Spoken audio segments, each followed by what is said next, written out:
Hello, everyone. I'm Jihad Shalouhi. I'm going to be chairing this webinar. I would like to welcome you today for this webinar about the basic training from concept to certification. I have the pleasure and the honor to tell you that we're about 4,000 participants today as attending this webinar. This is a record. So I thank you all for being here. And I know that you're coming from all over the planet. Some are very early in the morning and some a bit late. I would like to thank also all the speakers with us today, also from all over the planet.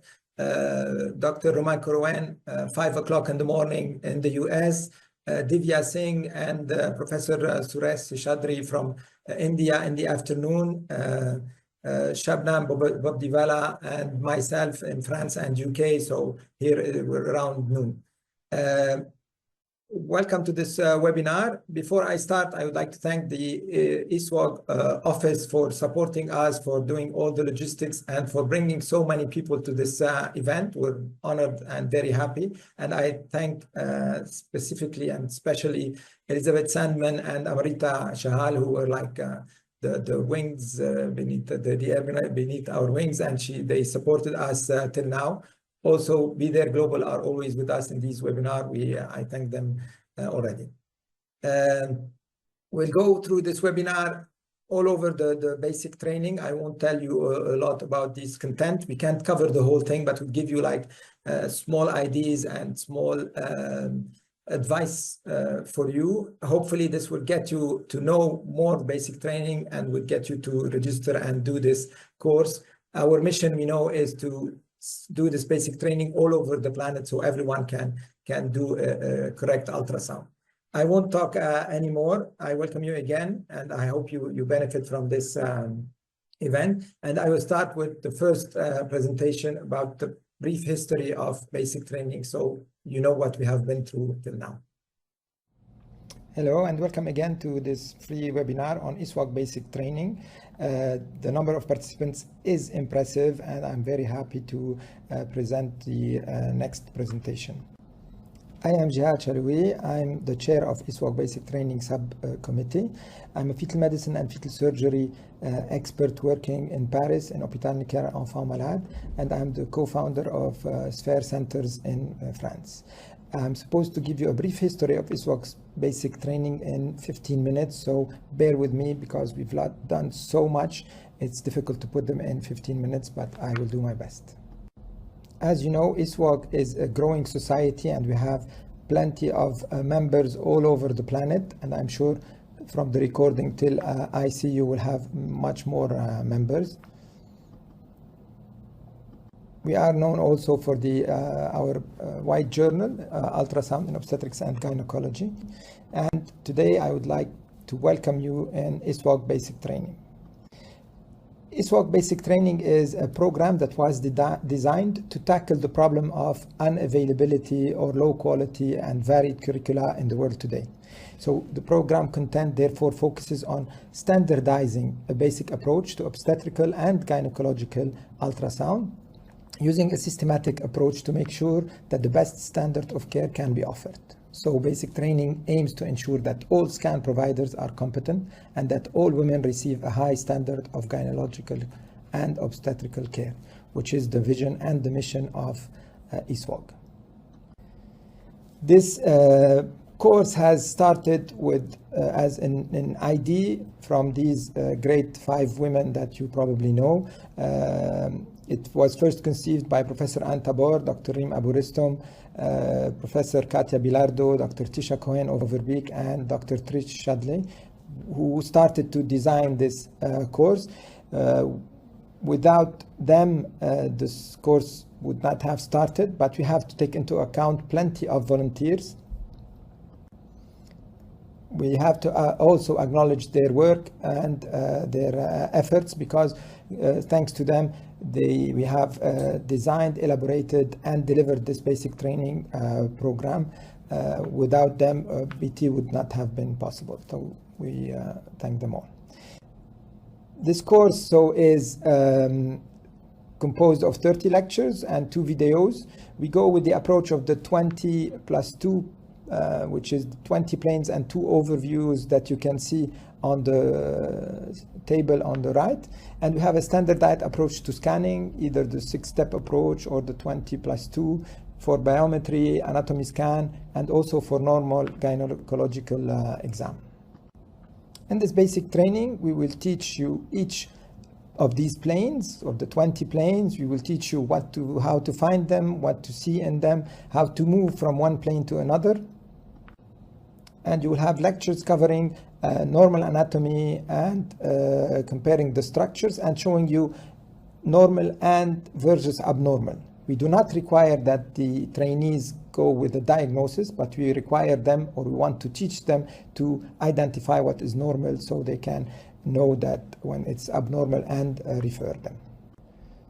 So here you had an overview of the different planes, the 20 planes. Of course, there are a lot of more in the theory. So this basic training has a theoretical course and part with these lectures.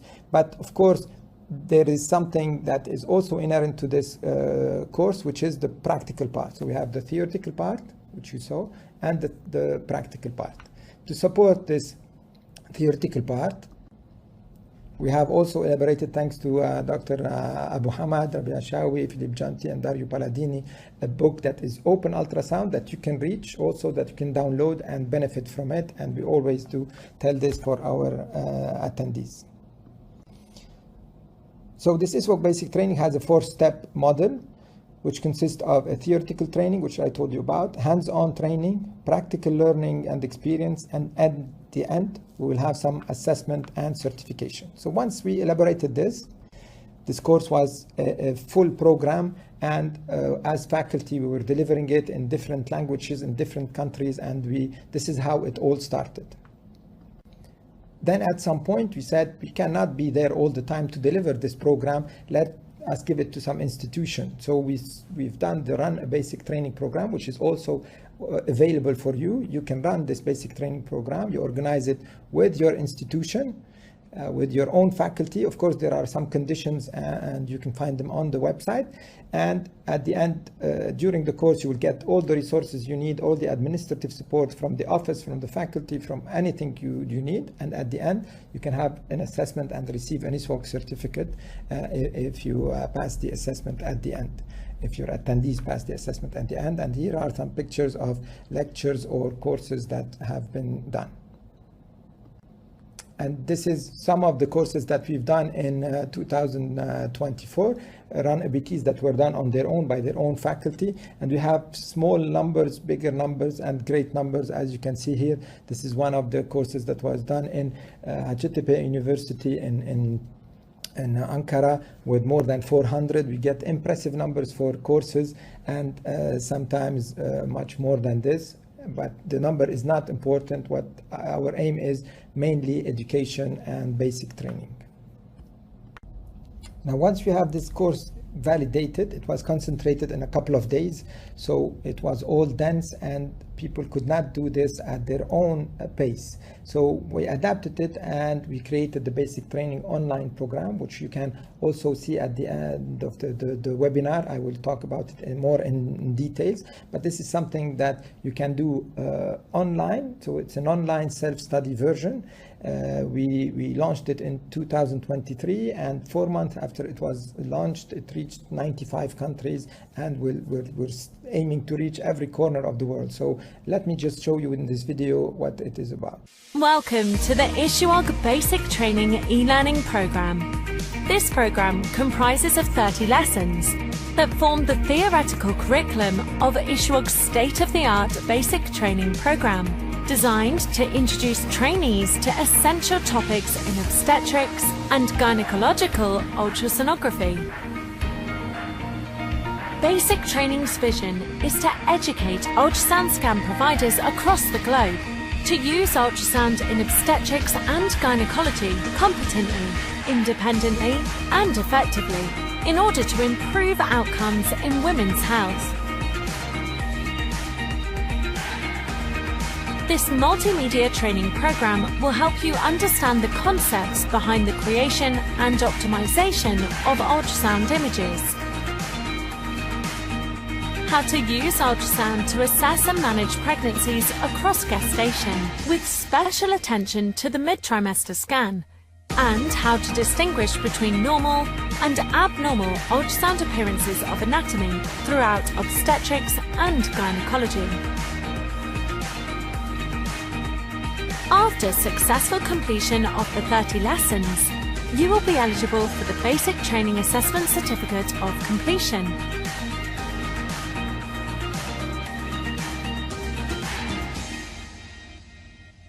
Now that the theoretical is in place in different ways, so the faculty giving it run a BT or basic training online program, came the difficulty of the practical, how to teach people how to scan, to help them. So we started courses, we've done world congresses and conferences on patients, on simulators. We had one-to-one faculty helping the students, the attendee to learn. We had a group with one tutor. So we've tried everything. We also, at some point in 2019, we elaborated a simulation classroom. So we had one professor and 35 students scanning on their simulators and taking a full course, which is more efficient in learning. So things were developing quite nicely for basic training, theoretical and practical, and benefited to all the trainees. And then there was COVID. So everything stopped and we had to adapt. At that point, we created what is called Basic Training Flex to help support your training during COVID-19, and we did a couple of seasons where you had to watch 1 or 2 basic training lectures every week. We had more than 2,000 participants that attended live webinars and get their questions answered from leading names, and a practical simulation each week. And at the end, they get a BT certification after four weeks. But that was excellent, but that was not enough. So we tried to do some more practical in COVID times, which was a bit difficult, but we imagined I scan with BT from home. So we developed something where you can scan on a simulator on your iPhone. This is the simulator that you can use, and people were trying on using it on an iPad and with their phone. And what we did, we had global participants scanning from everywhere in the world, while the professors were in France and India, and people were scanning from different countries. So this is an example of how the course was being done with the practical exercise with someone in Beirut. Resident at the American University of Beirut in Lebanon. Okay, George, so let's scan this case. Please tell me the presentation and the placenta. Okay, so first by scanning the uterus from up to down or from down to up, we can see that the presentation, the baby is in a breech presentation with the duct on the right of the mother, and the placenta is posterior. So this is an example, and we had plenty of exercises with people scanning from Lebanon, from France, from India, from North America. It was an excellent experience, but we had to do more. And we tried also another practical assessment with a different simulator, and this time we tried to reproduce the Opus Lab that we've done in the World Congress in Berlin. And what we've done is to send the simulators to the attendees in their home where they can practice. And in this way, we had a full course with plenty of participants from Netherlands, from Belgium, from Lebanon, while the teachers, of course, you can see and recognize Professor Suresh in India, and myself in France, and Catalina Valencia in Colombia. So this was also an excellent experience during the COVID and remotely.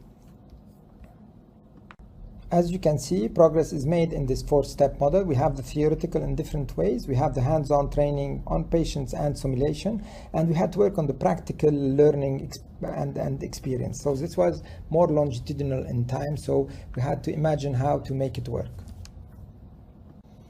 What we used to do, standardized, is after they done the course, the attendees went back to their home and they had some hands-on session, and they worked on patients during their practice. And we enabled something called the logbook, where images taken by the trainees were sent to us and were evaluated. And then they got feedback so they can improve their images. This was very tedious and difficult to be done, because they had to send for each trainee. He had a folder where he sent for each plane 5 images. So you can imagine how much time it would take for an evaluator to do that on his own and to give a feedback, then get the result, and to get the perfect 5 planes for each of the 20 planes. So we imagined something to improve that, where we can integrate AI as a virtual mentor or a virtual assessor of these images. And this is something we are working on. So people will send their images, they will be validated by AI or not, so they can verify some criteria and give a response concerning the criteria that are lacking. So this gives us the advantage for the trainee of a fast and objective feedback, complying with the standards we want.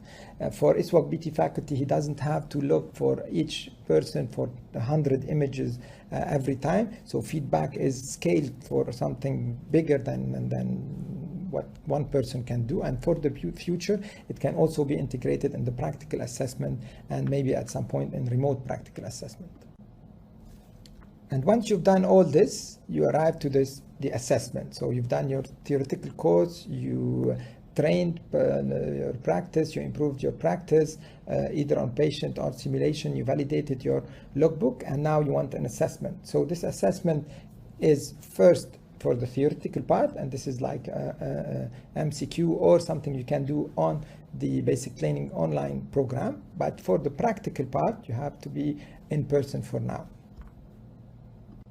And the practical assessment has been tested and validated in Lebanon for 3 full courses, in Medellin with Dr. Catalina Valencia, and in Florida, while it was integrated in a residency program for 2 years on a row. We had a validation of this practical part.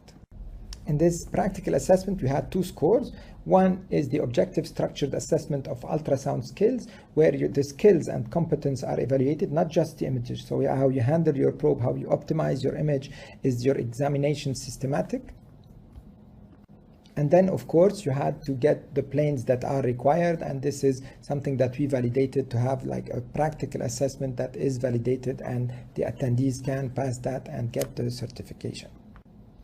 So from NID, we get this 4-step model of basic training that we have worked on and developed through the years. Now it's a bit more evaluated and has a lot of options that we can give, and the assessment will be in person or autonomous on simulator or with AI. And I will tell you at the end of the webinar how we will do that.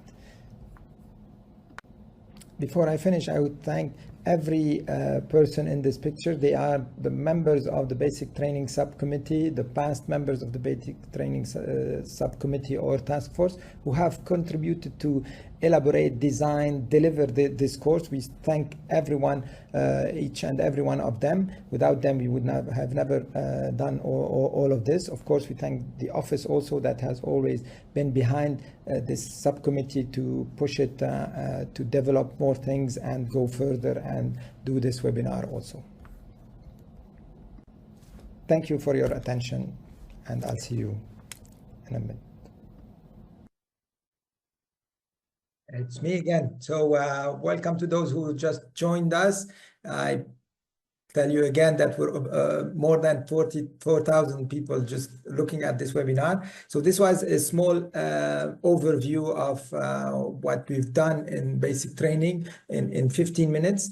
For the rest of the webinar, we chose a couple of interesting exams we did for the face, for the head, for the heart, for the gynae, just to show you how our educational system is functioning, how we would like you to do. You won't get the full skills just by looking at the webinar, but you'll get a taste of what ISUOG basic training is about, and we hope to get you on board this course. So for the next presentation, I would like to welcome Roman Korowen from Texas, 5 o'clock in the morning. Thank you for being with us.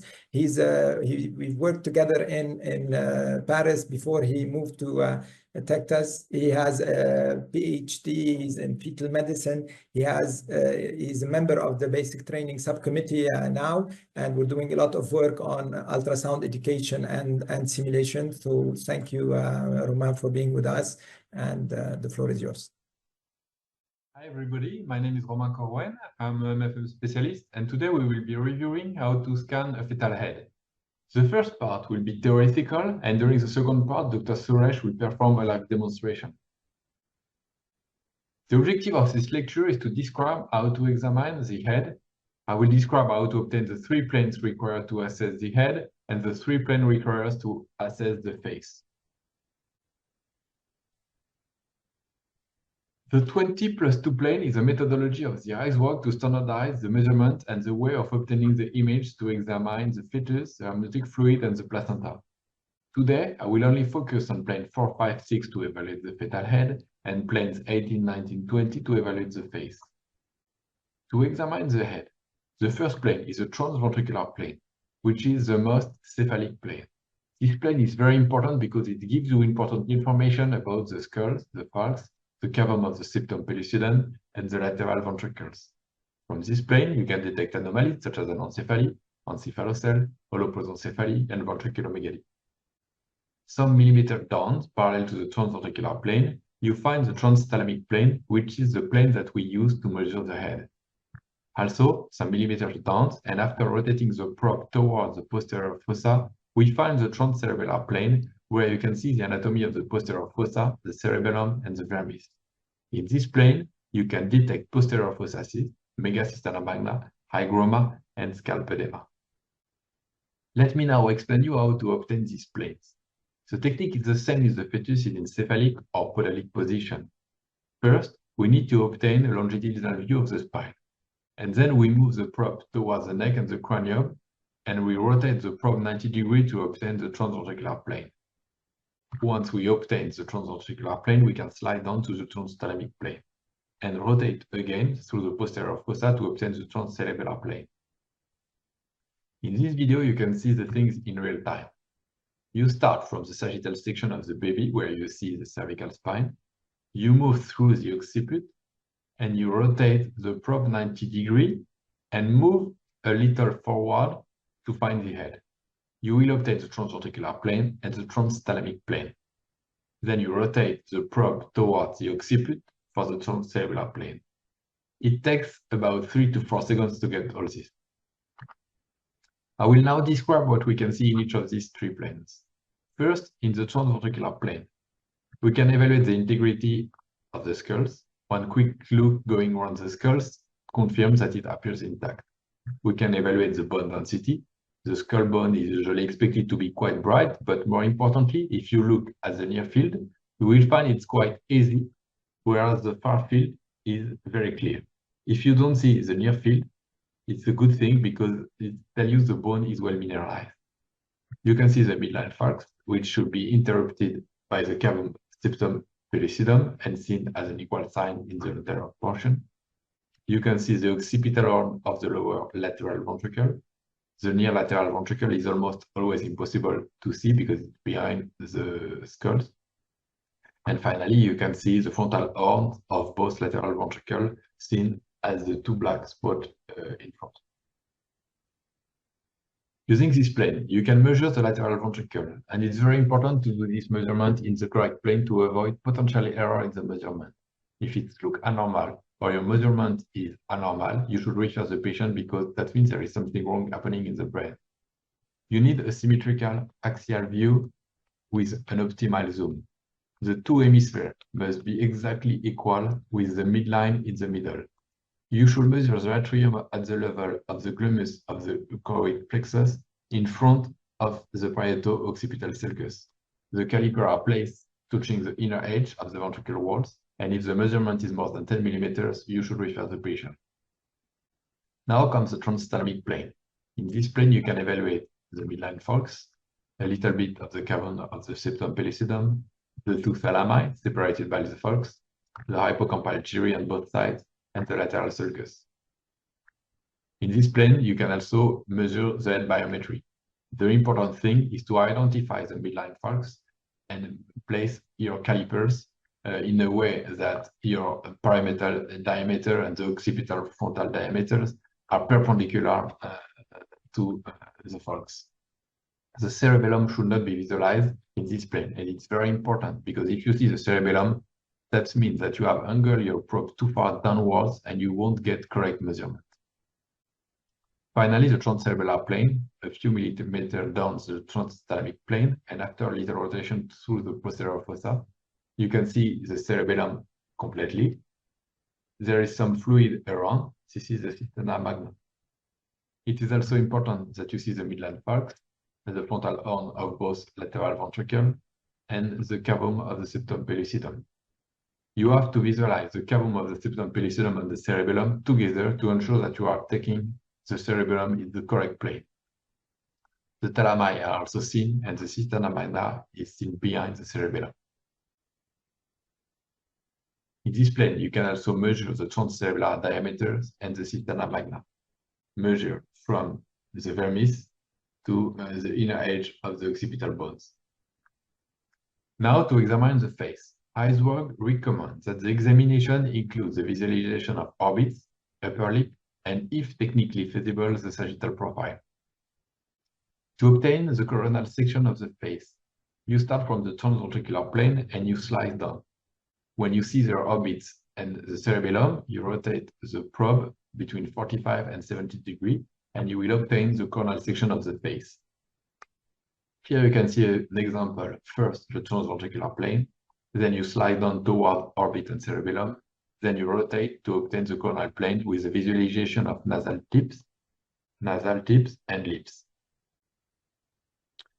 To obtain the orbit plan, you also have to start from the transventricular plane, then you slide onto the orbit and cerebellum, then you need to slide laterally to place the transducer in front of the orbit on the same plane. Here is another example. First, the transventricular plane, then you slide down in parallel until you find the orbit, and you slide laterally in the same plane to face the orbits and the face. The presence of both orbits and normal position and separation of the eyes should be checked. Finally, to obtain the facial profile, from the transventricular plane, we slide down to the cerebellum and orbital plane as we did to look at the lip. Then we angle through 90 degrees to produce the mid-sagittal section. And we need to ensure that there is an imaginary line between the forehead, the chin, and the lips, and all of these elements are all in line.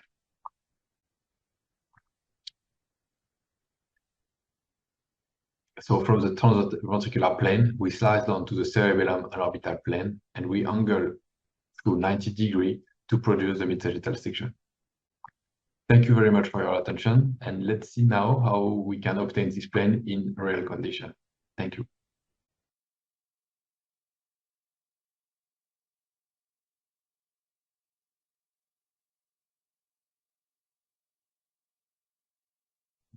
Thank you, Romain, for this presentation. This was the theoretical part, and now we will pass to the practical part with Professor Suresh Seshadri. I don't need to do the presentation of Professor Suresh. He's a friend.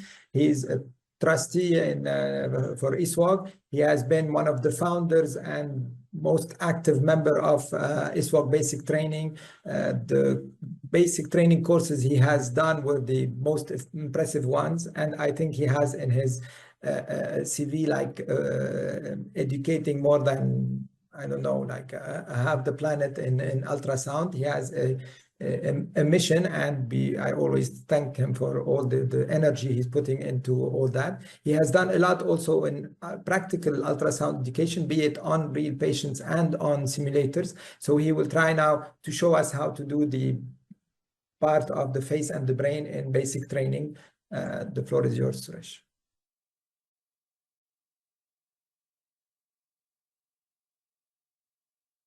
And then now we've got a longitudinal view, getting a full sagittal view of the spine. Plane 4, 5, 6 is actually go to the head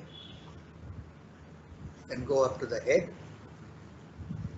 and plane 4, 5, 6 is nothing but the transthalamic plane. You go a little up, you get the transventricular plane. That's your transventricular plane. And then slightly rotate your probe towards the occiput to get the transcerebellar plane. That's your transcerebellar plane. So when you want to do biometric measurements, we are going to do biparietal diameter, head circumference, abdominal circumference, and femur length. That is the routine biometry. So for getting the head circumference, I want to trace the spine of the baby. And once I get to the spine of the baby, spine means I'm getting the cervical spine close to the occiput. I can either get a longitudinal section or I can get a coronal section like this. Now I just rotate my probe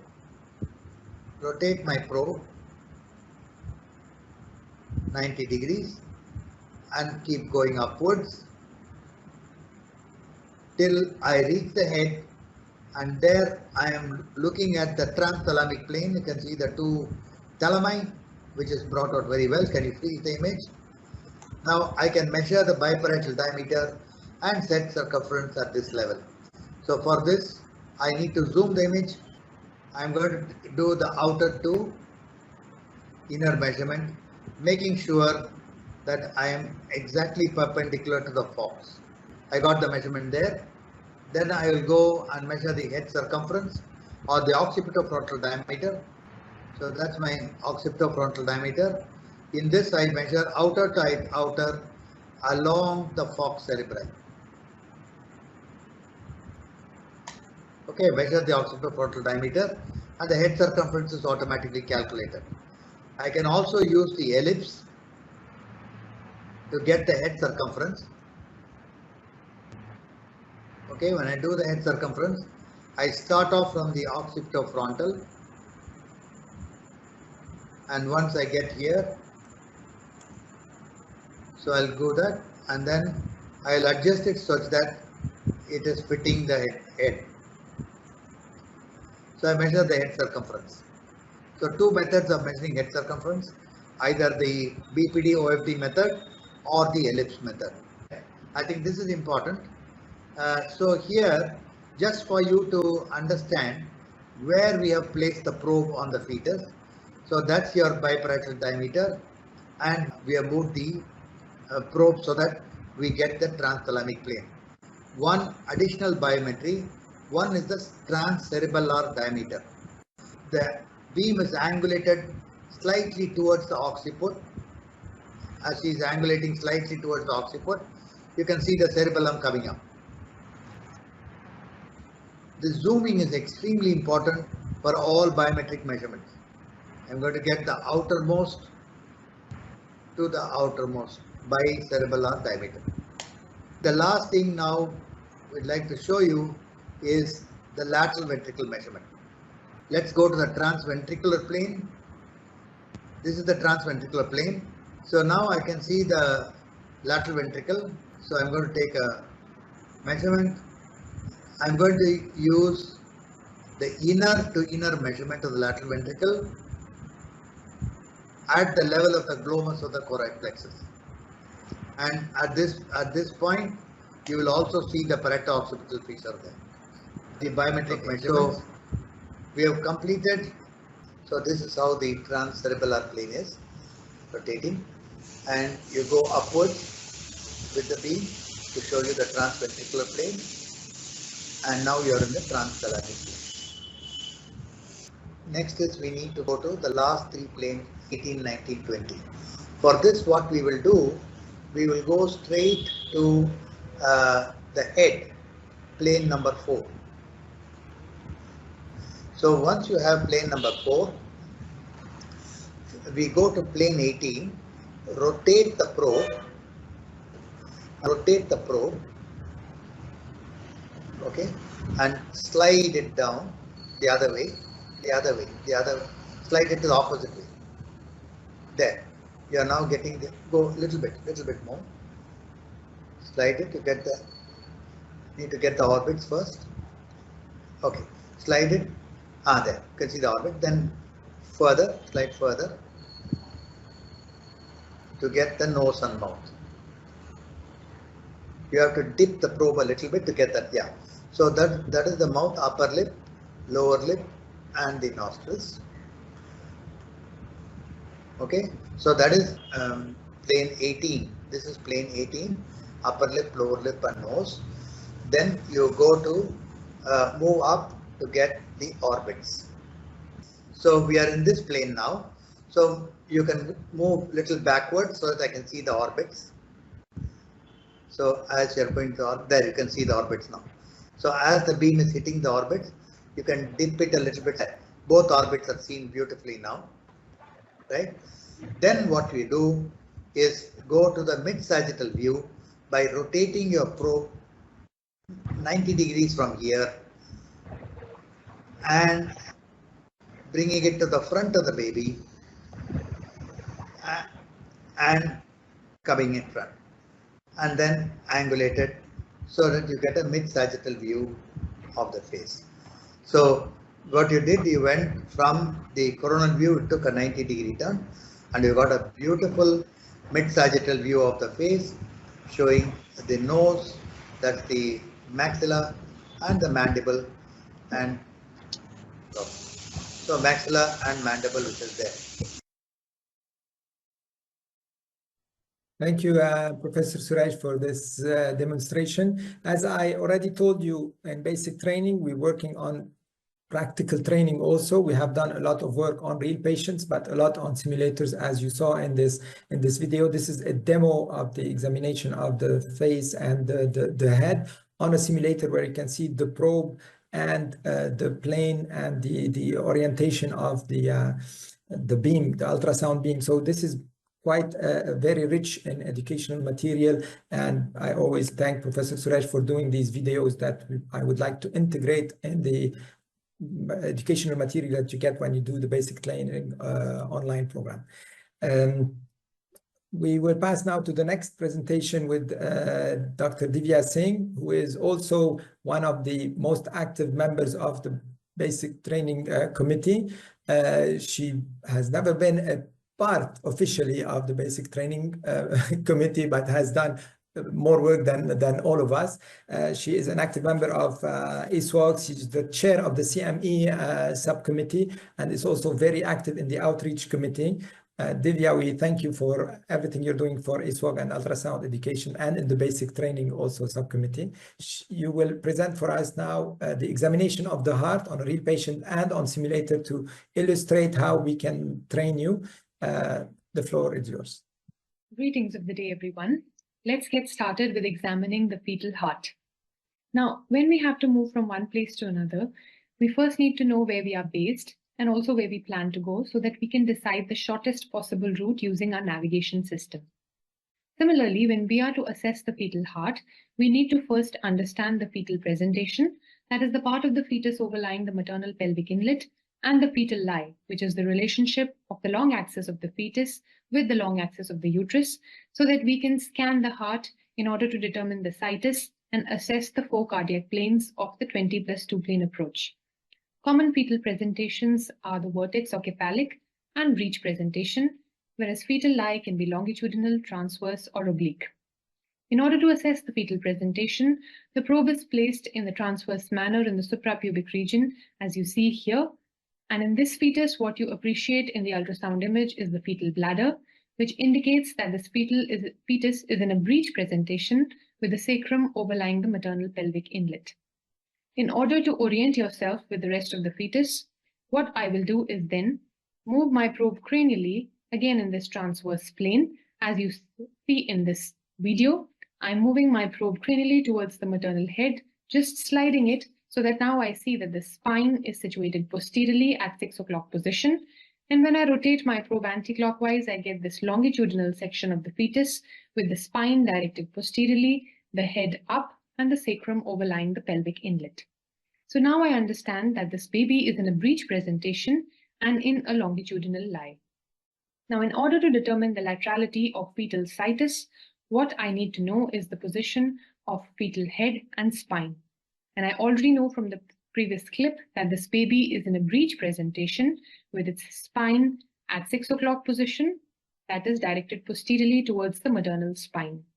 Now, with these two pieces of information, one can either imagine oneself to be lying like how the fetus is lying and then determine the fetal left or right, or it's more easy to use a doll. And you can see in this illustration that the baby has been positioned in the breech presentation with the head up and the spine posteriorly towards the maternal spine. So in this case, this is the fetal left, this is the fetal right, and you can see that the fetal left is seen on the right side of the screen, whereas fetal right is seen on the left side of the screen. So correspondingly in this image, fetal left is on the right side here, and we can see the cardiac apex directed towards the fetal left, as well as the stomach on the fetal left, indicating that the baby has situs soletis. Now, where do the rest of the planes of the heart lie? Well, heart is assessed by using 3 axial, namely planes 7, 9, and 10, and 1 oblique plane, that is plane 8, which is the plane of the left ventricular outflow tract. Now, since the left ventricular outflow tract is directed towards the fetal right shoulder, we have an oblique plane for assessing it. Now, how do we go about assessing the 4-chamber view? To assess the 4-chamber, which is the axial view of the heart, first we need to have an anchor or base plane, which would be the longitudinal section of the spine, as you see here. In order to obtain the longitudinal section of the spine, you can see that in this fetus, I have directed the probe such that the orientation dot is towards the maternal head, because we know that this baby is in a longitudinal lie.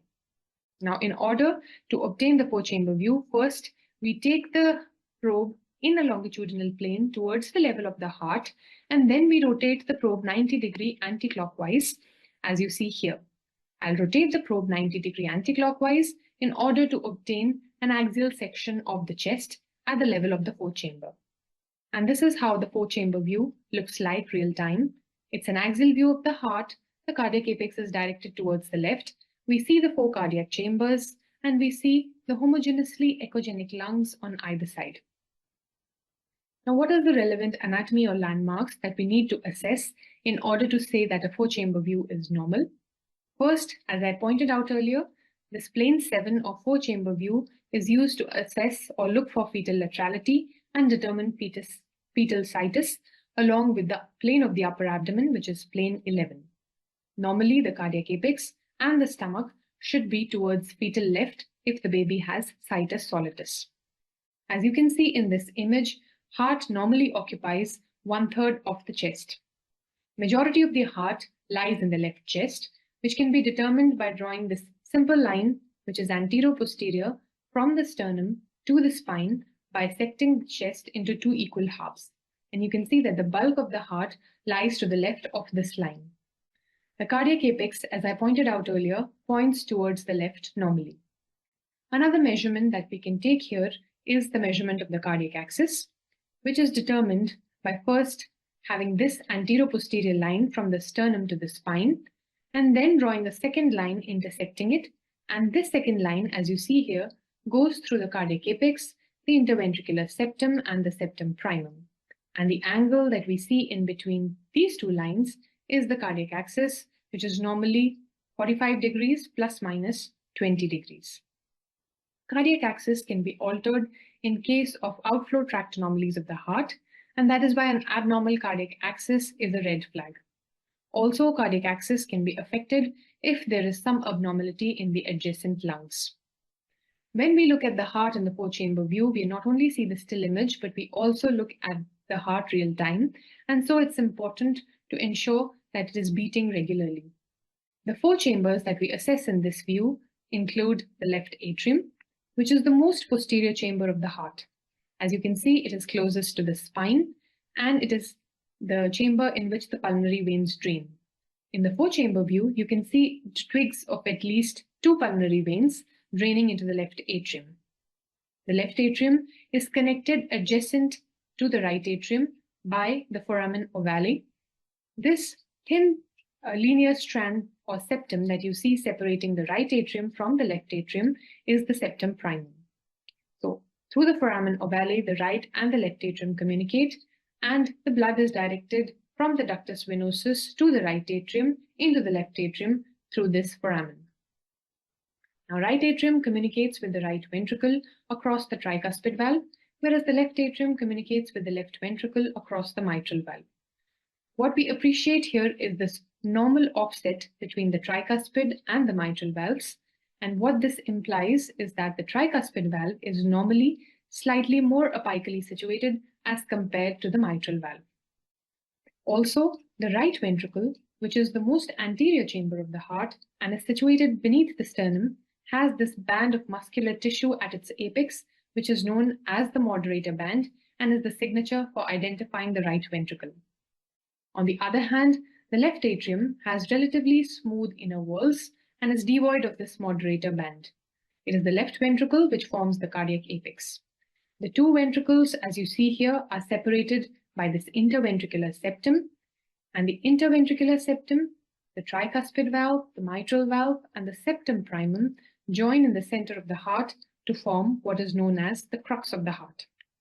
The normalcy of the crux of the heart is very reassuring, as it helps us in excluding several abnormalities. Now, behind the heart, you see this round anechoic structure slightly to the left of the spine, which is the descending aorta. Also, do not forget to look at these homogeneously echogenic lungs, the right and the left lung on either side of the heart every time, because sometimes the heart may be absolutely normal, but there may be a lung abnormality. There is said to be significant pericardial fluid if the thickness of fluid around the heart comes out to be more than 4 millimeters. Normally, there should not be any significant pericardial effusion. Now, moving on, let's come to the oblique plane for assessing the left ventricular outflow tract.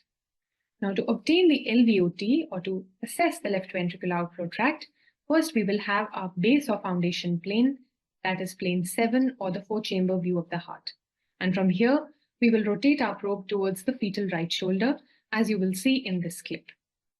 As I play this clip, initially I've placed my probe in a transverse fashion to obtain the transverse 4-chamber view, and now I'm going to rotate it towards the fetal right shoulder in order to obtain the oblique plane of the LVOT. This corresponds to the same in the graphic, and you can see how we rotate the probe from the axial 4-chamber view in order to obtain the left ventricular outflow tract view.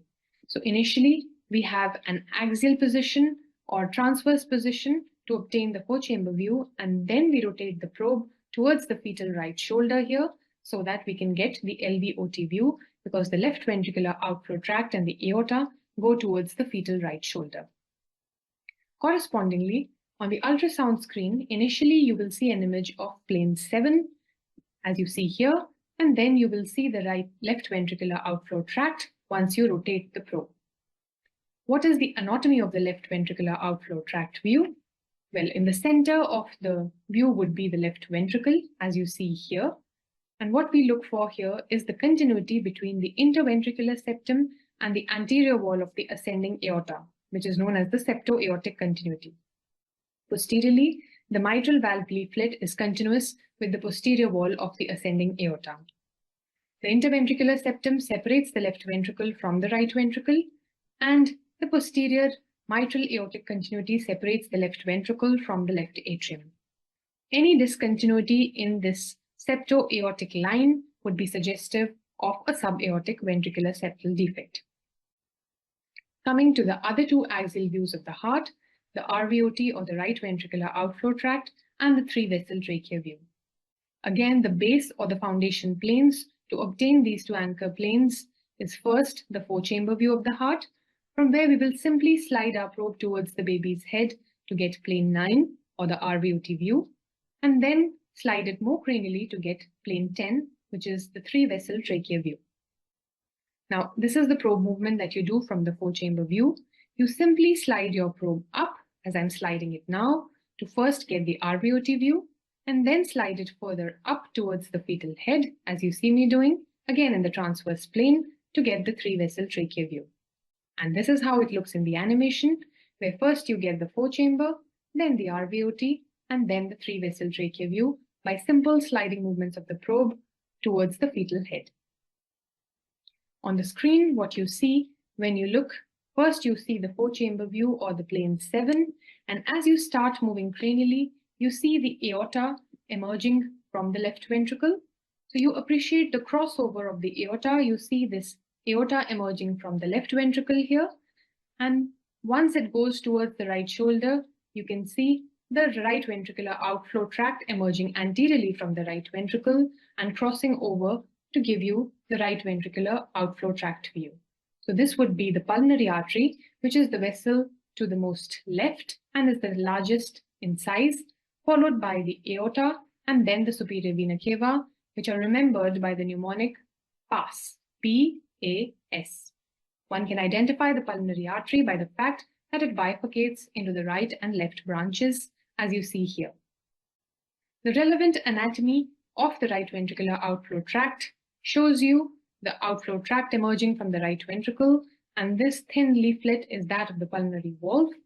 The vessel that emerges beyond the pulmonary valve would be the main pulmonary artery, and you can see the right pulmonary artery branching out from the main artery and coursing behind the aorta and the superior vena cava as it goes towards the right lung hilum. The main pulmonary artery in this view continues as the ductal arch and joins into the descending thoracic aorta. Coming to the most cranial view of the heart, which is particularly important to assess the outflow and the arches, and that is plane 10 or the 3-vessel trachea view. Again, a simple sliding movement from plane 9 would give us plane 10. As you can see in this clip, we get plane 10 by a simple sliding movement, and plane 10 shows you both the arches, namely the ductal arch, which is on the extreme left, the aortic arch in the middle, and then the superior vena cava on the right.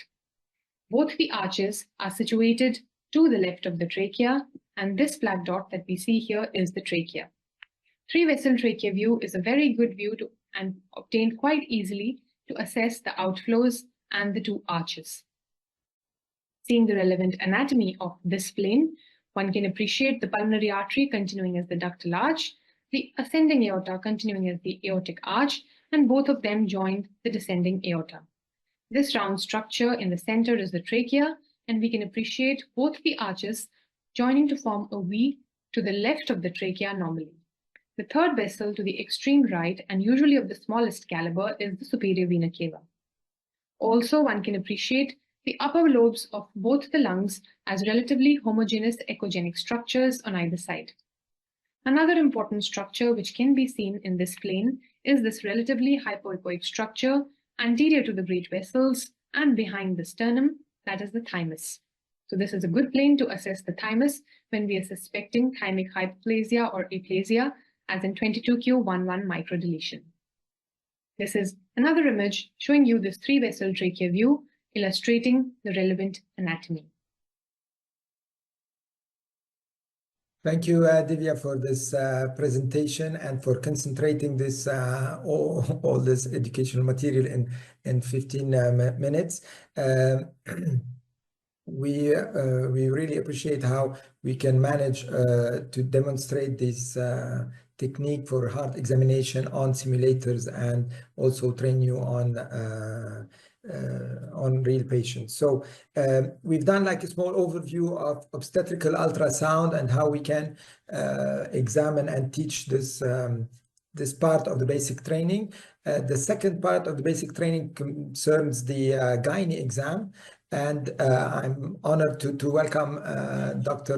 Shabnam Bobdivana, who was with us from the start in the ISUOG basic training subcommittee and has designed or supervised the conception of the gynae part of the basic training and the gynae lectures, and she's still a basic training subcommittee member and very active.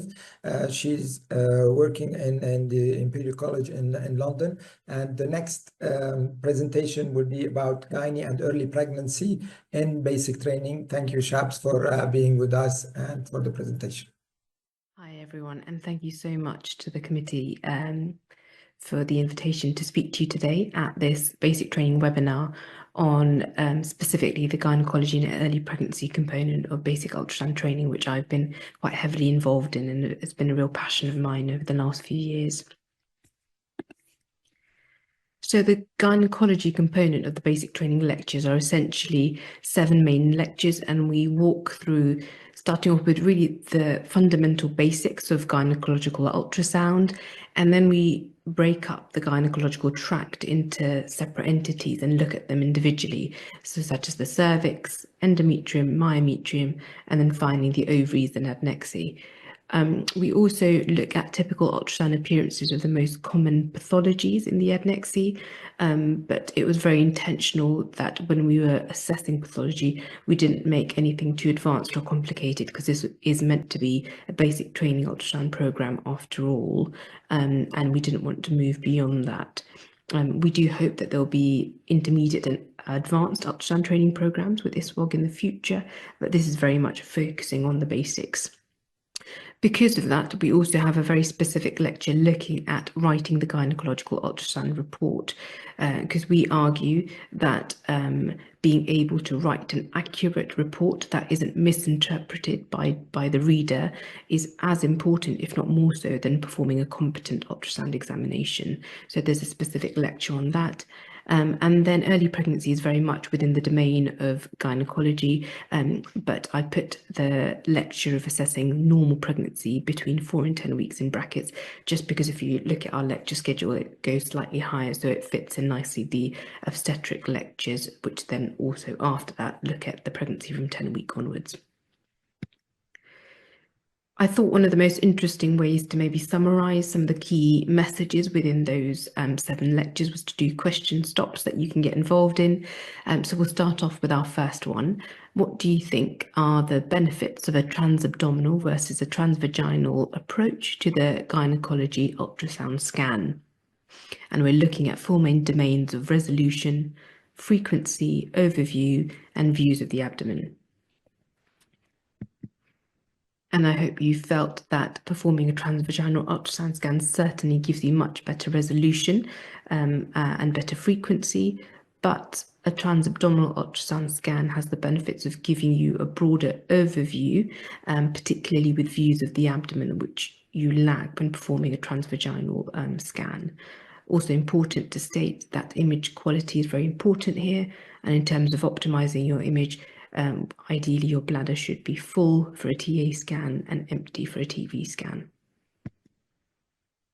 We also specifically look at key points within the lectures.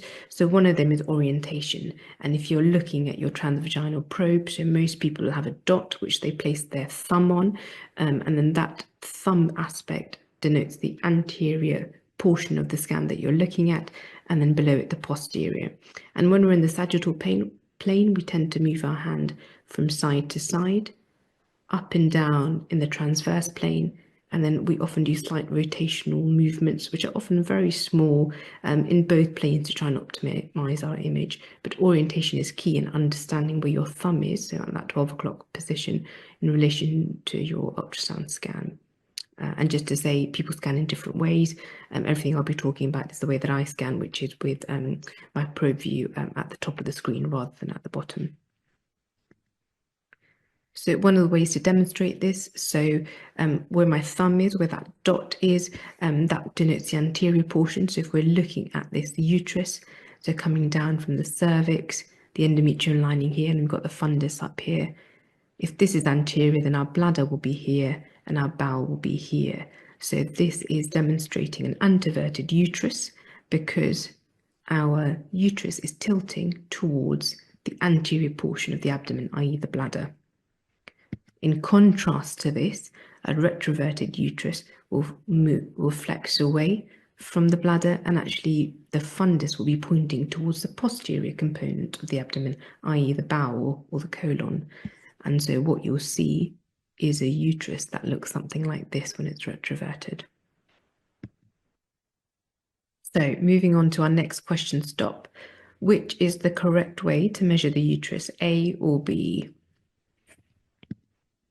And I hope you all felt that it was A, and this is demonstrated really clearly and described so eloquently in a paper by Thierry van den Bosch and his colleagues, which I've referenced here, which states the importance of a standardized way of measuring the uterus. We know it's a 3D structure, so you look at the length, the anterior-posterior measurement and the transverse measurement, and it tells you how to do that when looking at the uterus.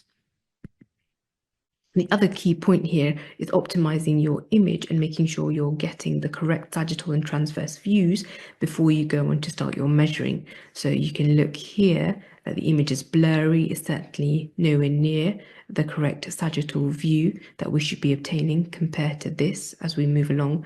We have a lovely view of the uterus and we can see the fundus, a nice endometrial midline demonstrated all the way through. So that's the correct sagittal view and that's what you should be measuring. If you don't get the view accurate, your measurements will be inaccurate, irrespective of whether you use the standardized methods described in that paper by Thierry's team. And same thing for the transverse measurement. So next question, stop.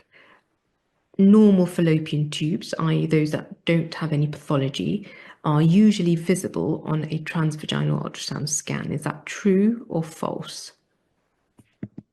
It is indeed false. The more scans you perform, the more you will note that actually very rarely can you see a normal fallopian tube. You either see it because it's got some form of pathology within it, or very rarely we might be able to see it if there's fluid around the fallopian tubes or demarcating, particularly the fimbrial end, but that tends to be not particularly common. Next question, stop. What is the correct definition of an intrauterine pregnancy of uncertain viability, so an IPUV? Is it A, where you can't locate the pregnancy either inside or outside the endometrial cavity on transvaginal ultrasound scan? Is it B, when the mean sac diameter measures less than 25 millimeters and the fetal pole measures more than 6 millimeters? C, when neither a diagnosis of a viable intrauterine pregnancy or a non-viable intrauterine pregnancy can be confirmed? Or finally D, where you can visualize a fetal heart rate, but it's slow? And I hope you all felt the answer was C. So A is describing a PUL, a pregnancy of unknown location. B is not really describing anything, but certainly if an MSD is more than 25 or a fetal pole is more than 7 millimeters, we know that can be diagnostic of a miscarriage. C is the correct answer, and D is not really describing anything either. Visualizing a slow heartbeat in a fetal pole is indicative, but certainly not diagnostic of anything. And final question, stop. We've got time for one more. This image was taken from a transvaginal scan of a 28-year-old female. She'd been classified as having a pregnancy of unknown location 3 days ago and re-presents with severe pelvic pain. So what does this image demonstrate, indicated by the yellow arrows? It's not the best quality image, but I'll just orientate you slightly. So this is an empty bladder. Okay. This is the uterus coming across here. So it's an anteverted uterus with the cervix sort of hidden in this shadow. That's your endometrial midline. And there's the fundus of the uterus. There's bowel all around here. And so you're seeing these pockets of echogenic matter, so anterior and posterior to the uterus. So is that describing anechoic fluid in the pelvis, most likely to represent physiological findings? Is it B, ground glass fluid in the pelvis, most likely representing a ruptured endometrioma? Is it C, echogenic fluid in the pelvis, most likely representing blood? Or D, mixed echogenicity of fluid in the pelvis, most likely to represent a malignancy? And I hope you all came to the conclusion that the correct answer is C. Now, this fluid is not anechoic. That means it's completely jet black. And if you were to say it's physiological, you'd expect it to be far less than that. So that's A out. It is echogenic fluid. And yes, potentially you might get some ground glass fluid in the pelvis with a ruptured endometrioma. So that's demonstrating blood. Or yes, you might get fluid in the pelvis with ascites or malignancy. But look at the history. This is a 28-year-old who's pregnant, whose pregnancy we haven't identified on an initial scan, who then represents with pelvic pain. So she's likely a ruptured ectopic pregnancy. And so what we're looking at is going to be a hemoperitoneum, so blood in the pelvis. So I hope that was a whistle stop, but hopefully broad overview of the gynecological component of basic ultrasound training. And really, I hope it's been made clear that our summary aims are to instill a solid understanding of the basic principles of gynecological ultrasound scan, things like orientation, measurement, and image quality. I hope I've stressed the importance of standardized terminology and nomenclature, and finally referred you to some useful additional training resources which are highlighted even further in each of the theoretical lectures. So ultrasound ISUOG guidelines on the IOTA, IETA and MUSA guidelines. Many thanks. Thank you, Shab, for this presentation. It's a broad overview and just a glimpse of a couple of things in the gynae and early pregnancy that we present in basic training lectures. I hope in the later on in the Q&A discussion, you will be able to tell us more about the gynae module in the basic training. I invite all the participants that are with us to ask their questions on the Slido that you have access to. So we will discuss all your questions and tell you more about basic training and all the lectures, techniques, and experience that we've already had with it, and what are our expectations for the years to come. I thank you for attending this webinar. I remind everyone that we're around 4,000 participants. I thank also the speakers who are from all over the planet with us and who will stay with us for the Q&A session after 5-minute breaks. Thank you, everyone, and see you in 5 minutes.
Hello, everyone, and welcome again to this final part of the webinar about ISUOG basic training from concept to certification. I hope you enjoyed the different lectures that you had previously. Now we're going to do a final panel discussion with Q&As. So I invite you to ask all your questions in the Slido, and you will have all the experts and speakers with us answering you.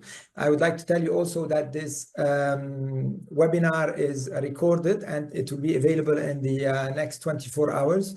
And for 2 months for everyone that is registered to this course, so you can listen to it and get all the details. So I'll start with a couple of questions that we had in the Slido, and I'll start with Suresh. So I think you have the biggest experience in delivering basic training. Can you tell us a bit on your experience, how you've delivered it, and if you can, about the feedback from the trainees, please? Okay, so one very important thing is we made sure that we incorporated basic training as part of our larger training curriculum. Second, we've gone to the universities, the residents, and the residents are given this basic training course during their second year of the residency and third year of the residency. That program is going on. But more importantly, to go reach a larger audience, we have teamed up with the Obstetric and Gynecological Society, which has very large number of members. And consistently over the last 3 years, we've been doing, every year we have been doing a program, and about 300 to around 300 people joined the program. So it's done 2 days a week, 2 days a week for 3 hours. It's usually on a Tuesday or a Friday evening at a time where most of them are free. They've finished their clinic, and we do online demonstrations as well. Okay, excellent. And how is the feedback from these students? Do they come back? Do they like it? Do they? The feedback, I was actually very surprised that there are people who have attended the same course for the 3rd time in a row. And when I asked them why you have already attended, it said every time we come to the program, we are learning something new. This was exactly the feedback I got from people who have already been practicing ultrasound and people also who are fresh. They said there was something in the lectures which we are able to do that. And that's, I think, very important. Excellent, excellent. Thank you. Shab, I think we were a bit too short on the gynae module. You've been in one of the main designers, developer of these lectures and the gynae module in the basic training. Can you tell us a bit more about this gynae module in the basic training, please? Yeah, so I think one of the problems or pitfalls of trying to create a gynecology basic training program is that a lot of gynecological ultrasound isn't actually basic. So what we really focus on is good technique, image optimization, really understanding how to do a thorough, systematic gynecological examination of essentially a normal pelvis, because I think a lot of the pathology that's related to gynae ultrasound is actually quite complicated and beyond the realms of basic training. So there was always that temptation to add in things that then pushed us into either intermediate or advanced ultrasound. So it's only a small set of lectures, but that's very intentional in order to kind of meet the remit of basic training. Excellent. And for the practical training, so you were about to tell us about some practical training that we can get in soon next year for the ISUOG basic training. Yeah, so I think one of the other issues with practicing gynecological ultrasound compared to obstetric is that, it's an intimate examination. And so trying to find time to do that in training often becomes a bit more complicated. People don't want to go through a lengthier transvaginal ultrasound scan with a trainee and then a senior, as they perhaps would tolerate with an obstetric ultrasound scan where it's all transabdominal. So I think the practical components of it can be quite challenging compared to obstetrics. We've got a course that we're running to kind of counteract that on the 11th of January. So I'm sure someone from ISUOG can put in some links in the Slido about that, where we're trying to use simulators and trying to use them to help understand the basics of gynae ultrasound without having to then put a patient through the intimate examination unnecessarily. Excellent. So we'll be looking forward to having the 4,000 people from this webinar in London. No, I'm kidding. There won't be enough place. So otherwise, Divya, we have a couple of questions about the technique for the fetal echo, the movement of the probe depending on the position, and if you have some tips to tell them and some guidelines to share. Right. Thank you for your questions, everyone. And just as Shabs alluded, when we do fetal echocardiography, again, we need to first be very diligent in understanding the machine's presets as well as knobology, because remember, those pretty images that you get on your screen is only because you have a dedicated cardiac preset for scanning, which is not the same as the routine obstetric preset that you use day in and day out. And if you will notice, the cardiac preset has certain parameters. For instance, it has a narrow sector width. We work with the lowest possible depth, and we work with a lot of magnification. And that is because we are dealing with very small structures. And if you want to pick up those subtle or small abnormalities, you need to first optimize your image. And that is why having a good preset with your application specialist and a knowledge of the knobology, as well as using those knobs, especially magnification, which I see that trainees, they often forget to magnify the image using what we call as the right zoom, because remember, heart is a moving structure and we want the highest temporal resolution or frame rate while we are scanning. And in order to get that, rather than just rotating your zoom button and doing what we call as the read zoom, what you should do is press on your zoom button, get the zoom box and place it over the heart so that you magnify only the area of interest and get the maximum resolution. So the first key actually to get those images is to know your machine and to know how to drive it. Next come the probe movements. The probe movements, as Bojana asked, remain the same irrespective of the presentation or lie of the baby. So it's just that the place in the abdomen where you'll do those movements on the maternal abdomen would vary depending on where the position of the heart is, because depending on how the baby is lying, the heart may be, say, in the right upper quadrant, or it might be in the center of the abdomen, and you will do the same movements irrespective of the presentation or lie of the baby. The knowledge of presentation or lie is just to understand where you're going to place the ultrasound probe on the maternal abdomen and then do the same movements. So the right shoulder, depending on how the baby is lying, if you want to get the LVOT from the 4-chamber view, you will still rotate the probe towards the fetal right shoulder, wherever it is in the maternal abdomen. And that is why before you start going in for the cardiac planes, you have to be very sure to understand how the baby is lying. As I said, you need to know where the position of the baby's head is and how the spine is, because remember, in cardiac scanning, it's a moving structure. You have to be very opportunistic, as Suresh sir always says. So one has to know where one has to place the probe and when is the right time to look for the heart. So you can't just start at the beginning and expect that you'll get the fetal heart in the first go. You have to try to go for the fetal heart when baby is in a position that the spine is posteriorly towards the maternal spine and the cardiac apex is up towards your probe. And that is when you will get those images very easily, especially as a beginner. So as a beginner, if you try to get these images, say with the spine up towards your probe, you're not going to fail and you're going to be frustrated. So one needs to be mindful of how the baby is lying and accordingly manipulate the probe. And of course, we provided you the link to the theoretical fetal echo guidelines, which you can revise and go through again. And of course, go through the lectures again. And hopefully, you'll be able to improve your fetal echo skills. And of course, don't forget to join for the practical, because there's nothing better than being trained by masters in their field. And that is the best way to improve. Thank you.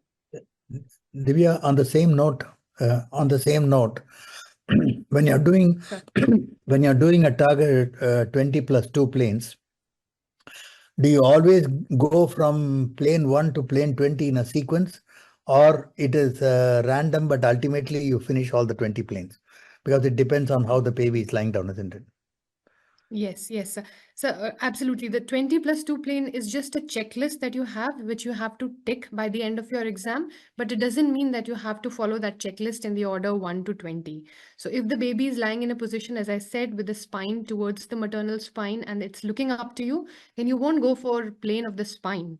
You will go for planes of the face. That is, say, planes 18, 19, 20, and planes of the heart, 7 to 10.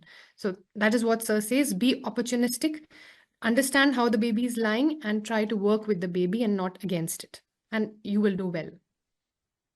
Excellent. Thank you. Now, this is for the training. Like we said, at some point we have the practical assessment in basic training, and we've done a lot of assessment with students that are being evaluated on real patients. I would like to ask Roman, who has some experience about evaluation of trainees with simulators. Can you tell us about your experience a bit, Roman? Yes, of course. Thank you, Jihad. So the simulators have many advantages, and one of the advantage is that we can set up the simulator to record and evaluate the movement of the probe to obtain the correct target. And we can also automatically detect if the plane is correct or not. So we have used simulator in Paris a few years ago to evaluate the ultrasound skills of 120. It took us 1 day to evaluate 120, and we compare the result of the simulator evaluation to the classical evaluation, and we found very good correlation between the two methods of evaluation. So we could use the simulators to evaluate the trainee, in particular when we have a large number of trainees and a low number of evaluators. Excellent. So this is something that basic training will be working on to scale up actually the training from one side, and this is with the basic training online program, so everyone can access it and do it at their own pace everywhere wherever they are. And the difficulty is training and validating with the logbook and then the evaluation. If you have these simulators that can be distributed around the world, that might be some way to evaluate these trainees and give them the certification without having to travel or an international faculty go all around the planet to assess the trainees. So you'll be hearing about that in the next talk. One question for Shabs is about the ovarian torsion. So it's difficult to evaluate ovarian torsion. I don't know if you have some advice to give. Yeah, absolutely. So I think this actually links in with one of the questions that I saw on the sliders saying, what are you planning on including in the intermediate gynae modules once they're sort of fully developed? So I think things like that, it will be much more of a greater focus on pathology. With regards to torsion, so I think the first thing to say is that it's first and foremost a clinical diagnosis. So, you have to look at the patient in front of you, and a lot of the answers that you are looking for will come to light just by assessing the patient clinically, even before you wield your transvaginal probe. But yes, there are certain indicators. None of them have been proven, just to be very clear, to be absolutely diagnostic for diagnosing ovarian torsion on ultrasound scan, but they can be very indicative. So people talk about the whirlpool sign, which is an indication of altered vasculature. You look at an ovary that is often large and edematous, although I would say that if it's an extremely acute torsion, you don't see this as markedly as one that's been going on for a few hours or even days, because then there is time for the ovary to actually become edematous. So you see a large structure. Often they talk about the follicles being more peripherally placed because they're being pushed out by all the edema that's enveloping this poor ovary that's twisted and losing its blood supply. So you know, these are all helpful. There might be a bit of free fluid, but like I say, first and foremost would be the clinical diagnosis. And certainly, if you don't clearly see any of those signs, but you are worried about this patient in acute pain in front of you with a negative pregnancy test, and you think the right thing clinically would be to take her to theatre, the ultrasound scan shouldn't be something that stops you from doing that if the clinical picture demonstrates that you should. Okay, excellent, thank you. Now a question for Roma or Suresh about the mid-sagittal plane of fetal head. They are asking if this is part of basic training, one thing, and the other one is in order to see the corpus callosum and vermis. So if you can tell us about the criteria that are required for this mid-sagittal plane and what is required in the basic training planes. Roma, you want to go ahead? Yeah, you can go, Suresh.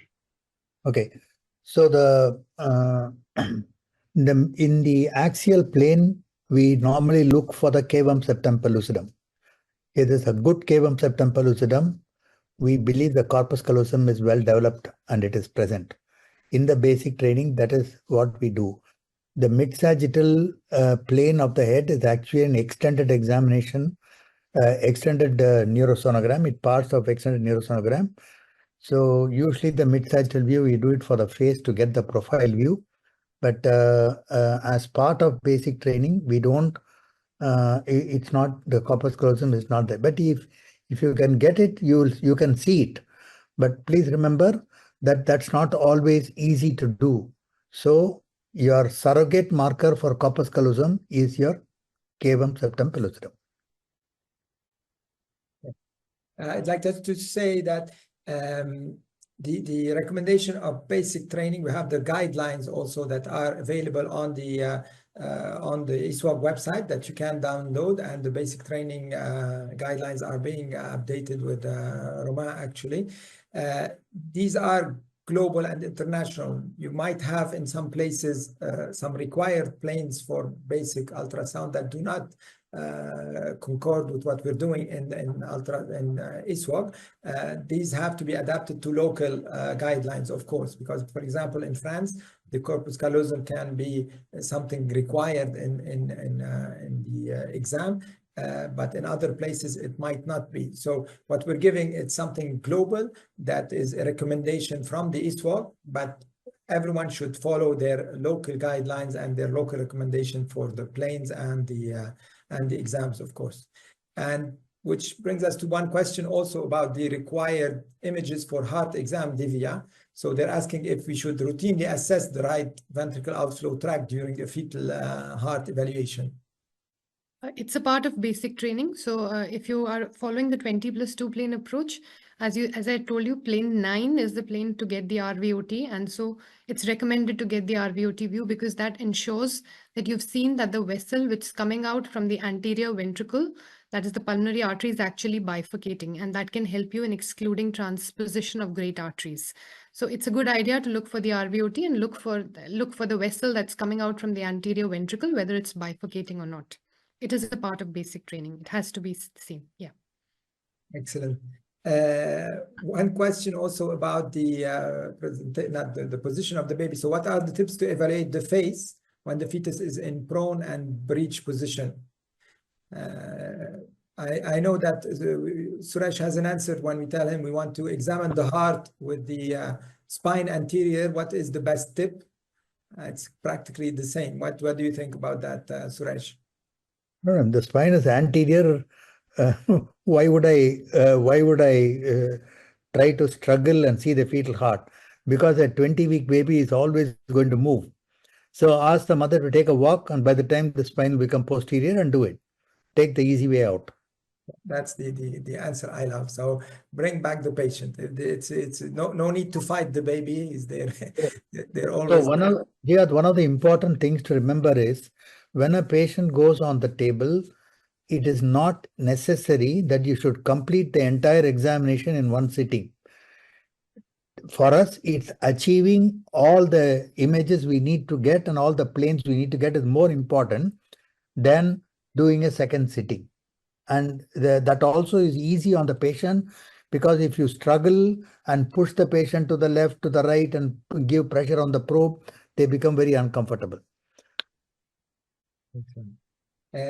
So another question about the ultrasound curriculum in different countries. So, for example, in France, we have an ultrasound diploma that everyone that needs to scan has to pass it. We are thinking in basic training about integrating this basic training in residency programs. So I don't know what's the ultrasound curriculum in residency programs in the UK, Chabs, or in India, if you want to tell us, Suresh. Shall I start, Suresh? Yeah. Yes. Yeah.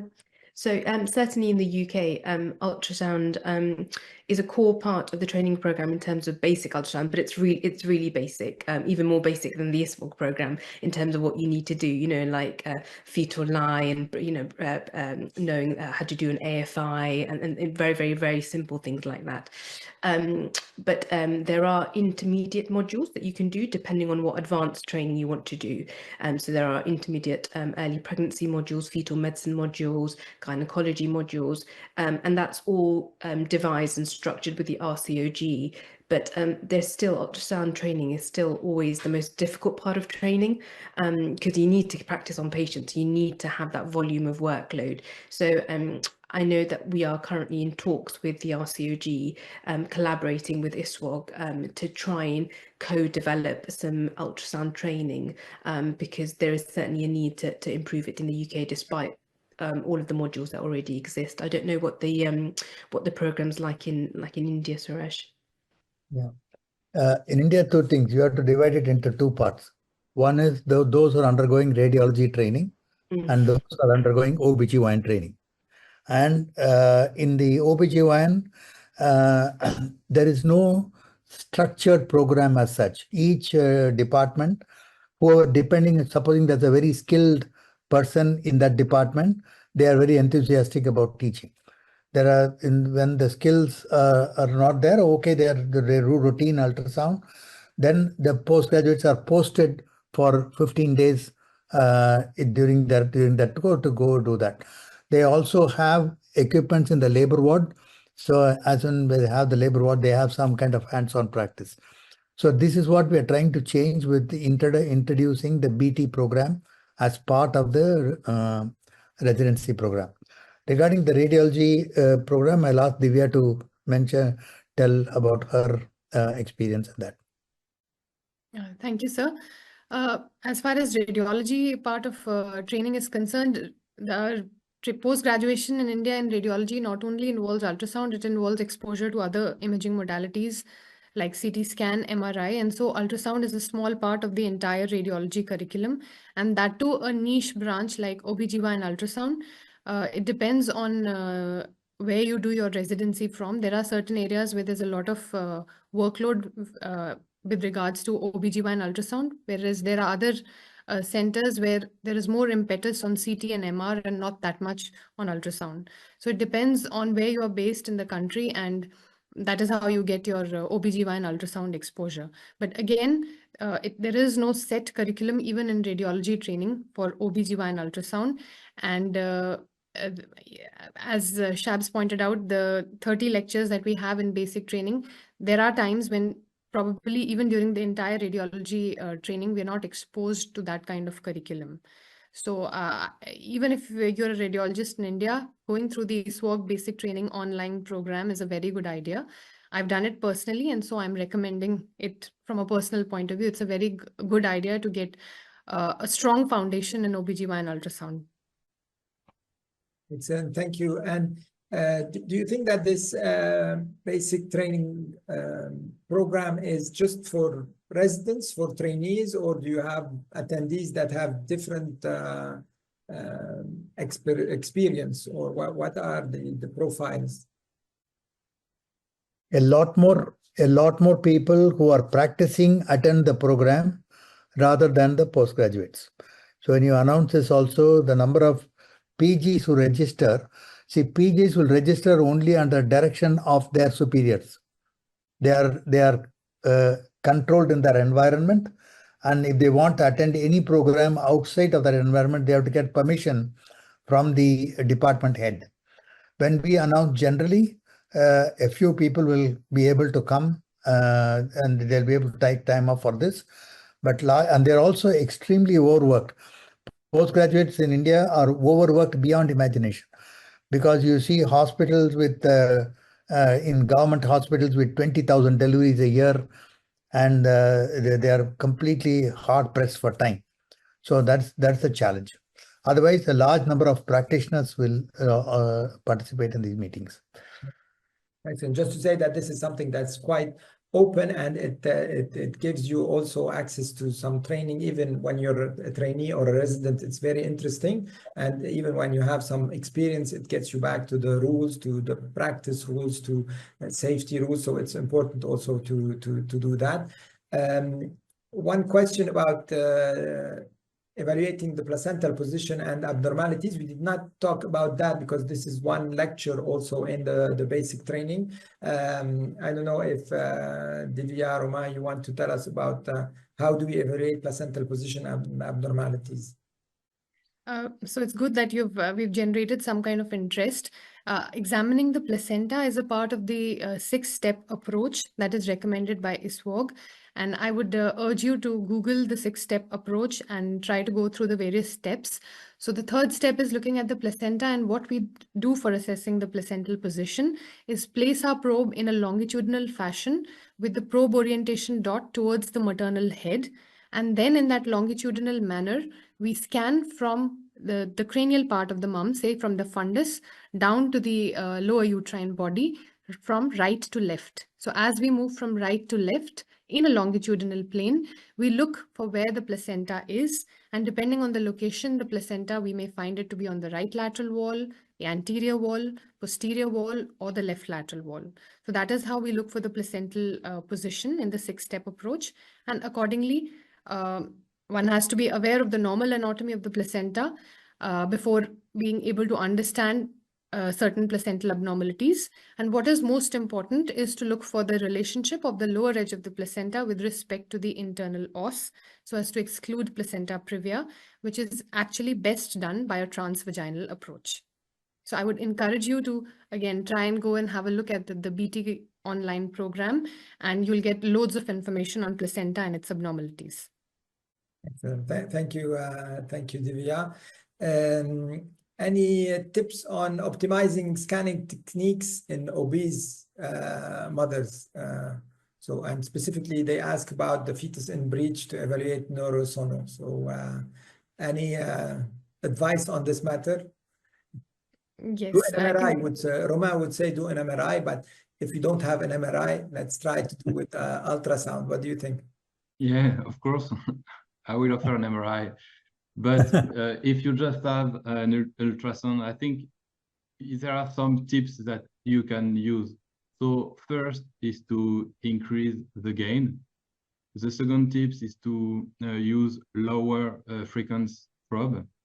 Another tips is to be sure that you adjust the focus on your image. And finally, you can use harmonics to improve the image. I don't know if my colleagues have other thing to Suresh, experience with the teacher. Yeah, see, we know that this is a common problem, but one of the things you do is you can identify windows as you keep moving the probe. If you go to the lower right quadrant and the lower left quadrant, there the fat will be relatively less, and you can change the position of the patient and go from the side. Remember, the abdominal wall fat is more central rather than peripheral. So when you go peripherally, you will quickly identify a window just sub-umbilical, more towards the right leg fossa. You will see window. So you try to look for windows in that particular patient. Some people also recommend that you put a lot of jelly at the umbilicus and use umbilicus as a window, but many times that does not work all the time. Divya? You have something? If I may add, besides this, sometimes it's a good idea to increase the power or the acoustic output in the machine also, because that also increases the energy that we are transmitting. So that also helps. Okay. Excellent. Divya, as you are the chair of Outreach and an active member also in Outreach, can you tell us a bit about Outreach and what's the common points with basic training and the differences in a couple of words, sentences? Yes, as the name says, outreach, we try to reach out to areas which are low resource and try to ensure that we bring quality education to women, even in the remote parts of the world. And the idea in outreach is to teach basic ultrasound, but you should not go with the idea that in order to obtain the images which I just showed you, you need very high-end machines or you need some sophisticated stuff. It's possible to get this entire 20+2 plane approach and to assess whatever is required at the bedside of the patient by using ordinary machines. So the whole idea of outreach is to ensure that you're able to do good quality basic ultrasound irrespective of where you're based with whatever resources you have at hand. And as somebody asked, like, can we look for the face when the baby is prone? The whole idea is to, since in low resource settings, there are usually large number of patients. So the whole idea is to help you increase your patient turnover so that you know how to triage your patients and know which patients are the ones which you can screen and send back to the general population, whereas which are the ones which would need to be referred to a tertiary care center. So the outreach trains you, you act like an ER and you learn how to triage the patients that you scan and work in a very efficient manner. So outreach is basically point of care ultrasound. It's not as advanced as basic training, but yes, it does imbibe especially its theoretical curriculum and its principles from the basic training curriculum. Excellent, thank you. Roma, you had some questions? No, Suresh, do you want to say something? Yeah, no, I just want to tell Jihad, if somebody really interested in wanting to improve their quality of ultrasound, they should do two things. There's something known as a self-audit. What happens is every case they do, they store images, and in heart especially, they should store the clips. And 2 days later or a few days later, they should go back on the images, same images. Patient has gone away. They go back on the images and see whether these images are corresponding to the 20+2 plane as given by ISUOG. So once they compare, you'll realize that while you are scanning real time, you freeze the image, you think this is the right image and you freeze it and you take it and you write a report. After you write the report, that image goes into the bank and after that, nobody looks at it. But when you start looking at these images, you will realize the subtle mistakes that has been done and it will help you to improve your image quality as you go along. If somebody really wants to learn further, because there's nobody going to be supervising them all the time. So self-supervision and self-audit becomes extremely important.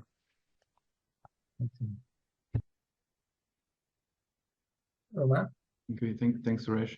So I have a question for Suresh. When you scan the head, sometimes and often the transthalamic plane appear completely asymmetrical. So what's your tip to correct this? Okay, so when you do the axial plane and when it is asymmetrical, the first thing I think of is the probe has been angulated. The probe has been angulated so that one side, the near hemisphere is larger than the far hemisphere. Most often that's what happens. So you need to do an angulation. Sometimes you might have to slide the probe up and down a little bit to ensure that visually you have both together.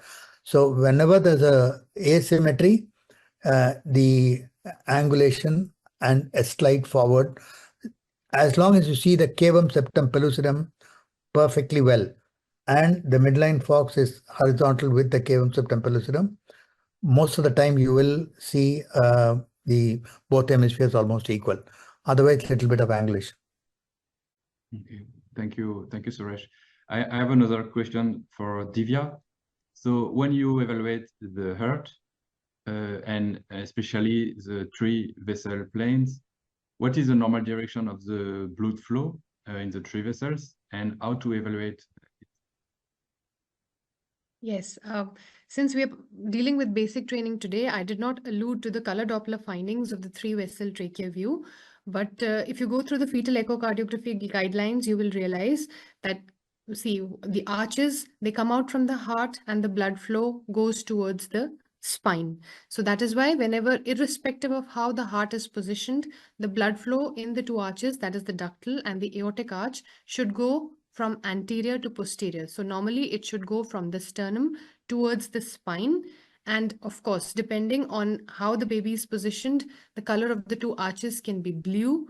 If the apex is towards the probe, it can be red. If the apex is at 6 o'clock, that is the spine is up. So don't go by the color, go by the direction. The direction of flow should always be from the sternum towards the spine. Thank you, Divya. Good. Thank you. I think we're running out of time. I don't know if anyone has any questions. There are some questions that we did not answer. We will try to answer them offline. Anyone from the speakers would like to answer anything or say any last comment before we pass to the next thing? I think we're good. So thank you everyone for being here, for answering these questions. We will pass now to the last lecture or last part, which talks about the basic training online program, the practical assessment and certification in ISUOG basic training, which is very important for many of you. I invite you to look at it, and we'll see you just afterwards to say goodbye. So now we have come to the end of our webinar. I hope you enjoyed all the presentations that you had by our international experts and members of the Basic Training Committee. Before we wrap up, I want to tell you couple of final things about the Basic Training online program, the practical assessment, and what counts very much for many of you, the certification. As you know, ISUOG Basic Training has the 4-step model: theoretical training, hands-on training, practical learning and experience, and the assessment. You saw during our presentation that the theoretical training is not just anymore the run a BT and the lectures, but it's also the BT online program. This BT online program, you can find it on the website. So you go to the page of the basic training, and on the right you have this icon here, basic training, and you have different possibilities, and of course you will choose the one with ISUOG basic training online program. When you click at this, you will have the opportunity to see the different modules, a welcome and instruction note, and then the different modules that will cover the full 30 lectures and the video. And you have plenty of extra material that you can look, read, watch. So it's plenty of material which make this BT online program interactive, that you can do at your own pace. And if we say that the program is 30 hours, if you want to do everything that is included in it, you will have more than 50 hours of working time where you can benefit from all this educational material. Of course, this course is available for everyone and at a fee because it's educational material, but this fee is adapted if you're a practitioner, if you're a resident, a student, if you belong to a university, if you're in a low-income country, high-income country. So I invite you to go explore what you can see in this basic training and see if it fits you. Now, if you are not sure that this is what you need, and if you are a trainee what you can do is explore it. So we have invented something that's called the BT online program free mini courses, which is adapted, and these topics were chosen in response to the feedback we had from a trainee members survey. We asked them what would they have as basics to be available for everyone, and they chose a couple of courses. So if you go as a trainee to these free mini courses, you will be able to have access to more than 2 hours where you can have 4 free mini courses, which include the basics of early pregnancy scan, the basics of gynecological ultrasound, the basics of image optimization, and also the basics of the 20+2 planes in the mid-trimester scan. So this is good educational material that invite everyone to explore. If these are not enough to convince you to do the full program, you will have benefits from 3 hours of free educational material, but I'm sure that they will convince you and that you will want to do the full course. Once you validated this theoretical part, we go to the hands-on training, and I have some news for you, and this is something we have been waiting for a long time now. I'm happy to announce that we have an ISUOG basic training practical course, a hybrid program, which will be a practical training in January in London in the office, which is exceptional, and it will be also online, so you can follow. For those who are on site, they will have practice and demos on simulators and on real patients. So this is another opportunity to do hands-on training. And the learning objectives will cover the practical part of the basic training, about the theory, about the 20+2, the fetal heart ultrasound scanning, the practical skills for the 6-step approach, and also we will work on simulators and explore some abnormal situations, and also do some training in the gynecological scanning, which is always a bit difficult to do outside of simulation. So on simulators we will be able to do some normal, some scanning, and some practicing abnormal gynae scan also.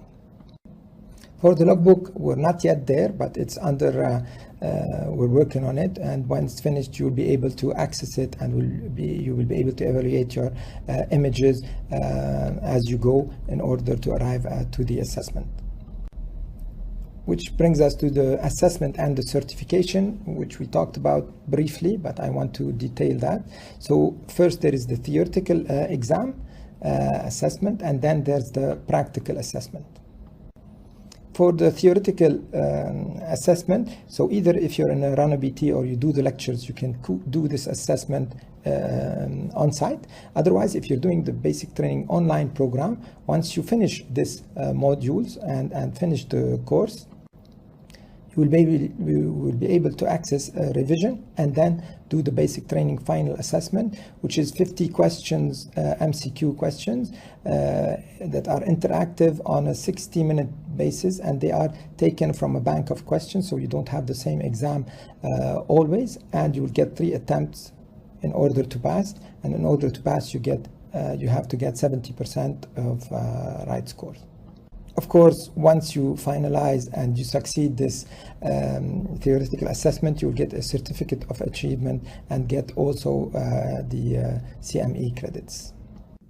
But we know that what everyone wants is a practical assessment. So this is where we've been working for a long time now, and I'm happy to tell you that we have come to a full practical curriculum and a practical assessment.